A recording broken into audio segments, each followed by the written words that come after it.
യേശുവിൽ പ്രിയപ്പെട്ടവരെ, പിതാവും പുത്രനും പരിശുദ്ധാത്മാവുമാകുന്ന ത്രിയേക ദൈവത്തിലാണ് ഈ ലോകത്തിലെ ഏറ്റവും വലിയ ഐക്യവും ഒരുമയും നമ്മൾ കാണുക.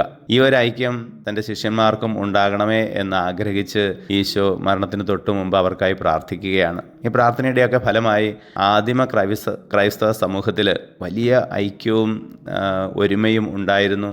അത് മറ്റുള്ളവരെ അവരിലേക്ക് ആകർഷിച്ചിരുന്നു. എന്നാൽ തിന്മയുടെ സ്വാധീനം, ലൗകിക ചിന്താഗതികൾ അവരുടെ ഇടയിൽ വിഭാഗിതത ഉണ്ടാക്കുന്നതായി നാം കാണുന്നുണ്ട്.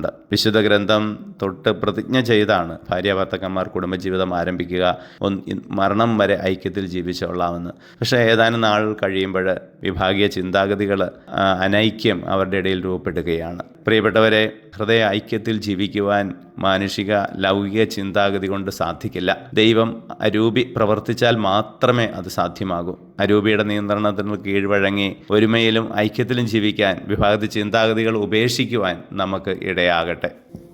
ഈശോയെ, ഞങ്ങളെ അനുഗ്രഹിക്കണമേ, ഇപ്പോഴും എപ്പോഴും എന്നേക്കും. ആമേൻ.